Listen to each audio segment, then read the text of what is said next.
হাটহাজারি দোলই সোনাইরকুল ৯ নম্বর word টেকর দোয়ানার পাশে সোনাইরকুল futsal মাঠত সোনাইরকুল একাদশ কর্তৃক আয়োজিত সোনাইর আন্ত ফুটসাল টুর্নামেন্ট শুভ উদ্বোধনী নাগরিক হোল্ডিং লিমিটেডের পৃষ্ঠপোষকতায় এই টুর্নামেন্টে সার্গো দল অংশগ্রহণ করে। অংশগ্রহণকারী দলটি সোনাইরকুল ওয়ারিয়র্স, সোনাইরকুল কিংস, সোনাইরকুল ডিফেন্ডার্স ও সোনাইরকুল লায়ন্স।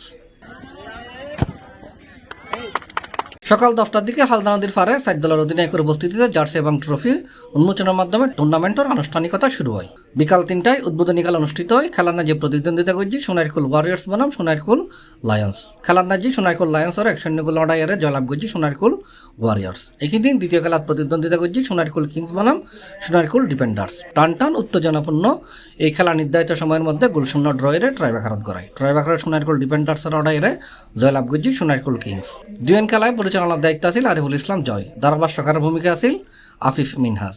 এলাকার ছোট বড় ব্যাকুণের ভালোবাসার বন্ধন অটুট রাখিবেলাই এবং এলাকার ব্যাকুণেরই মাতকাশক্ত নতুন দূরে রাখিবেলাই এরকম টুর্নামেন্টের আয়োজন করে বলে জানাই সোনাইরকুল একাদশ। ভবিষ্যতে এরকম টুর্নামেন্ট আরও বড় পরিসরে আয়োজন করব বলে জানাই সোনাইরকুল একাদশের সদস্য এবং টুর্নামেন্টের আয়োজক হলে প্রবাসী হলের সহযোগিতায় কৃতজ্ঞতা প্রকাশ করছি এবং নাগরিক হাসপাতাল ব্যবস্থাপনা পরিচালক ডাক্তার এনামুল ইসলাম তালুকদারও নাগরিক পরিবারের প্রতি কৃতজ্ঞতা প্রকাশ করছি সোনাইরকুল একাদশে।